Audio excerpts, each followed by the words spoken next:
Since St. Patrick's Day is right around the corner, I wanted to make some rainbow pops that have stripes.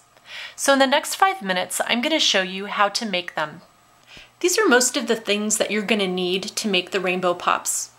I'll list them again under the video and in my blog. The first thing you need to do is to bake a white cake. For this step, I just used a white cake mix. When you've finished baking it, let it cool off and then cut off some of the darker edges. I did this because I want the cake mixture to stay pretty light in color. Now break the cake up with your hands until you just have a bowl of crumbs. Then add about 3 large spoonfuls of white frosting. Now mix the crumbs with the frosting until you have a mixture that holds the crumbs together and that has sort of the consistency of cookie dough. Now divide this up into 6 pieces. Before I continue, I'd like to show you the colors that I'm going to use. Both of the boxes here are food coloring. The top one is Wilton Gel Food Colors, and the bottom one is McCormick Assorted Food Colors.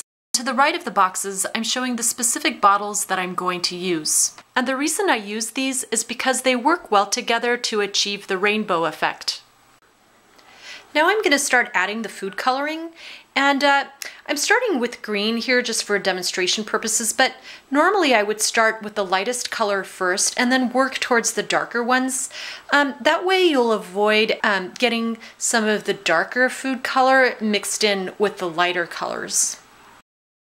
Here you can see what all the colors end up looking like. Now spread some powdered sugar onto your cutting board. And then take one of your colors, roll it into a ball, and then flatten it a little bit with your hands. Then take a rolling pin and roll it out until it's about 1/4 inch thick or a little bit less.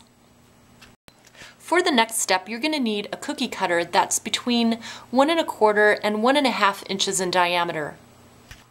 This cookie cutter that I'm using has a 1 1/2 inch diameter. Now just finish punching out circles for all the other colors too. Now take a brush and paint a little water across the bottom piece. You don't need very much, but just try to cover the whole surface. Place the second piece on top. The water helps the pieces stick together. So here I'm showing you how to make a cake pop with 6 layers, but you could make one with only 5 layers and just leave out the blue color. The advantage is that your rainbow pop will be a little smaller and lighter, but it'll still look great. Just real quick, I wanted to show you this small loaf that I made. It's 3 inches in diameter and it has 6 layers, and it's going to end up being sort of a neat small cake. So I'll show you the final result at the end of this video. Now I'm going to attach the cake pop sticks. And I'm just dipping it in some frosting that I made out of 1 cup powdered sugar plus 1 tablespoon water. So push the stick halfway into the rainbow pop, and then when you're finished, put them all into the freezer for a few hours or overnight.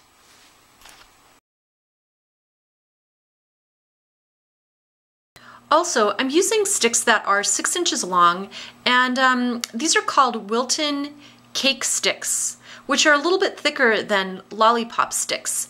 I like to use these for the rainbow pops because they hold the cake pop more securely than the thinner sticks. As a next step, take a box of baking chocolate and break it into pieces. Put it in the microwave for a minute, then take it out and check it by stirring. Then you might need to put it in for about another 30 seconds. If it needs to be thinner, add a little shortening or cooking oil. This will make it easier to dip and it'll minimize the weight of your cake pop.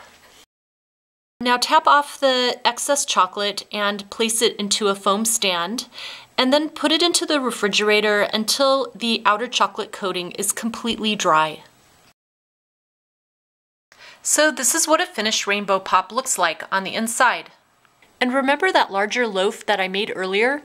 Well, I covered it with chocolate and I ended up with this cool looking small cake. So as an idea, you can cut off small pieces and then serve them to your friends. Thank you for watching my video. Here's my blog address in case you need that. And please subscribe to my channel and come back again sometime.